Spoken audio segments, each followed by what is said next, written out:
Hello friends. तो स्वागत है आपका मेरे यूट्यूब चैनल पे स्टडी विद सोनी। तो आज हम साइकोलॉजी का यूनिट 1 अंडरस्टैंडिंग लर्निंग का पॉइंट 2 करने वाले हैं, प्रिंसिपल ऑफ लर्निंग। इसमें हम कुछ 8 स्टेप्स पढ़ेंगे। तो हमारा फर्स्ट स्टेप क्या है? डेफिनेट गोल। तो डेफिनेट गोल होना बहुत ही इंपॉर्टेंट है। डेफिनेट गोल यानी कि एक लक्ष्य होना। यानी अगर हमारे पास एक स्पष्ट लक्ष्य होता है तो सीखना आसान और प्रभावी हो जाता है। यानी learning is effective when you have a clear goal. तो लर्निंग के लिए एक डेफिनेट गोल होना बहुत ही इंपॉर्टेंट है।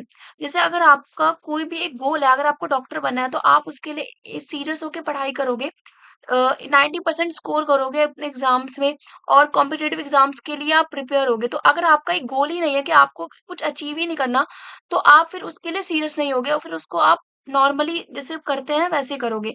लेकिन अगर आपका एक डेफिनेट गोल होगा कि हाँ, आपको उस गोल को अचीव करना है, आप उसके लिए अच्छे से प्रिपरेशन करोगे, तो डेफिनेट गोल होना लर्निंग के लिए बहुत इंपॉर्टेंट है।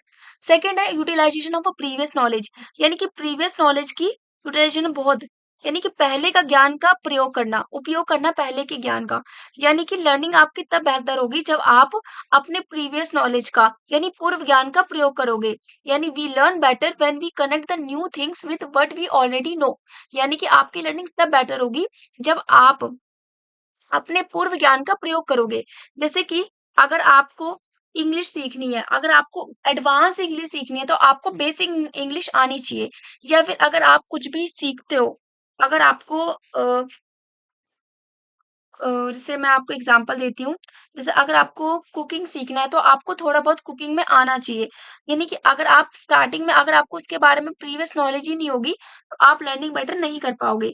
अगर आप कुछ भी करना है, तो उसके बारे में आपको पहले से नॉलेज होनी चाहिए। जैसे अगर आप कोई भी लैंग्वेज, अगर आपको हिंदी आती है, तो आप आसानी से दूसरी लैंग्वेज पंजाबी और संस्कृत आसानी से सीख जाओगे।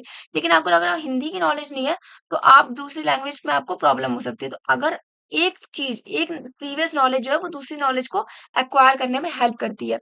तो प्रीवियस नॉलेज नई चीजों के लिए बहुत ही इंपॉर्टेंट है सीखने के लिए। नेक्स्ट है मोटिवेशन एंड इंटरेस्ट। अगर आप मोटिवेटेड हो, इफ यू आर इंटरेस्टेड और motivated, learning become faster and easier.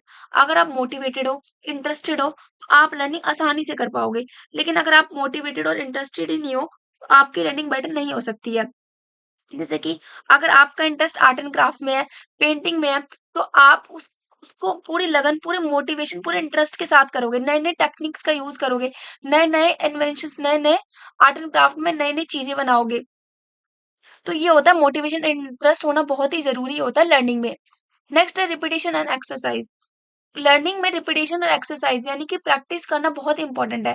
Practice makes learning strong and permanent. अगर आप प्रैक्टिस नहीं करोगे, रिपीटेशन एक्सरसाइज नहीं करोगे, तो आपकी लर्निंग जो है वीक हो जाएगी।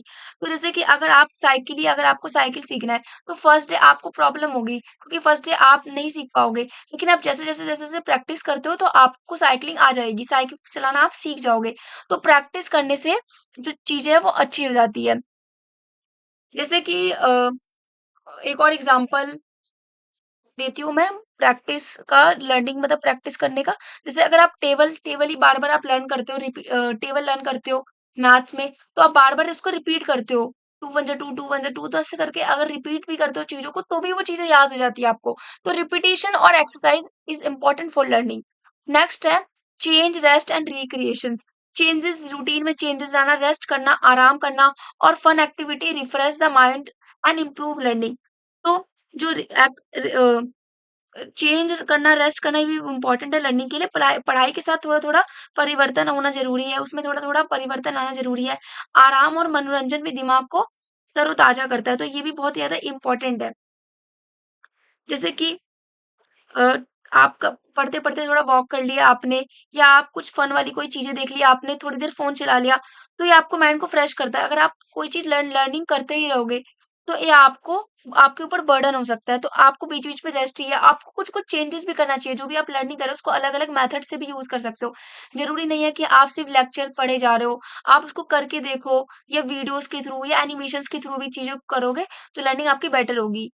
नेक्स्ट हमारा feedback and reinforcement. Feedback and reinforcement भी बहुत ही ज़्यादा इंपॉर्टेंट है लर्निंग के लिए। अगर आप जो भी कर रहे हो, अगर आपको पता नहीं है कि आप सही कर रहे हो या गलत कर रहे हो, तब तक आपकी लर्निंग बेटर नहीं हो सकती। तो आप जो भी कर रहे हो, उसको आपको पता होना चाहिए कि आपकी लर्निंग सही हो रही है, नहीं। रेनफोर्समेंट यानी कि तारीफ, प्रेज़ करना, टीचर्स, फैमिली मेंबर जब आपको रिइंफोर्स करते हैं तो भी आपकी लर्निंग या आप खुद को सेल्फ रिइंफोर्समेंट भी आप कर सकते हो। खुद को भी हाँ, कि मैं बेटर कर रहा हूँ, मैं अच्छा कर रहा हूँ। तो फीडबैक और रिइंफोर्समेंट बहुत ही ज़्यादा इम्पोर्टेंट है ताकि आप अपने मिस्टेक्स को ठीक कर सकते हो और अपनी लर्निंग को बेटर कर सकते हो। जैसे अगर टीचर गुड जॉब कहती है किसी भी चीज़ में तो बच्चा मोटिवेट होता है, वो लर्निंग करने में और उत्सुक हो जाता है उस चीज़ को करने में। तो अगर गुड जॉब अगर टीचर प्रेज़ करती है, तो लर्निंग के लिए रिइंफोर्समेंट और फीडबैक बहुत ज़्यादा इम्पोर्टेंट है। नेक्स्ट है ट्रेनिंग ऑफ सेंसेस। अगर आप अपने 5 ऑल सेंसेस का यूज़ करोगे तो बहुत ही अच्छा है लर्निंग के लिए। मैक्सिमम इन्वॉल्वमेंट करना है आपको अपने सेंसेस का। ये नहीं कि सिर्फ़ आप देख के चीज़ें कर रहे हो या फिर आप सिर्फ़ सुन के कर रहे हो या फिर सिर्फ़ और सिर्फ़ सिर्फ़ करके कर रहे हो तो उससे लर्निंग नहीं होती। आपको अपने मल्टीपल सेंसेस का इस्तेमाल करना है। जैसे अगर आप कोई कुकिंग की वीडियो देख रहे हो, तो सिर्फ़ देखने से काम नहीं चलेगा, आपको सुनना भी पड़ेगा और आपको उसको हाथ से ट्राई भी करना पड़ेगा। तो इस वज़ह से आपकी लर्निंग और बेटर होगी। तो सिर्फ़ और सिर्फ़ एक ही सेंस का यूज़ करना इम्पोर्टेंट नहीं है लर्निंग के लिए, आपको मल्टीपल सेंसेस का इन्वॉल्वमेंट होना ज़रूरी है। तो ये था हमारा 7 पॉइंट ट्रेनिंग ऑफ सेंसेस।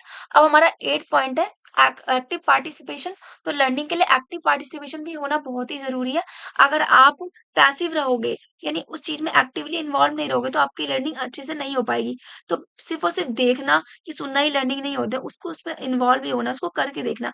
जैसे कि अगर आप किसी दूसरे को स्विमिंग करते हुए देख रहे हो तो सिर्फ़ उससे लर्निंग नहीं होगी। आपको खुद तैरना पड़ेगा, खुद तैर के सीखना पड़ेगा, तो उसमें आपको खुद इन्वॉल्व होना पड़ेगा। तो एक्टिव इन्वॉल्वमेंट जो है बहुत ही इम्पोर्टेंट है लर्निंग के लिए। तो हमने लर्निंग के कुछ 8 स्टेप्स पढ़े हैं। फर्स्ट स्टेप है डेफिनेट गोल, सेकंड है utilisation of a previous knowledge, third है मोटिवेशन एंड इंटरेस्ट, फोर्थ है रिपीटेशन एंड एक्सरसाइज, फिफ्थ है change rest and recreation, sixth है फीडबैक एंड रेनफोर्समेंट, सेवंथ है training of senses and eighth है active involvement. ये हमारे 8 principles है learning के जो कि हमने पढ़े हैं अभी। हमने सेकंड पॉइंट हमारा जो लर्निंग का है, अंडरस्टैंडिंग लर्निंग का वो हमने कंप्लीट कर लिया है। जो नेक्स्ट पॉइंट है, थर्ड पॉइंट जो है लर्निंग का, अंडरस्टैंडिंग लर्निंग का यूनिट 1 का, मैं नेक्स्ट लेक्चर में आपको बताऊँगी। हमारा जो प्रिंसिपल ऑफ लर्निंग यहीं पे कंप्लीट होता है। Thank you so much for watching. Bye bye.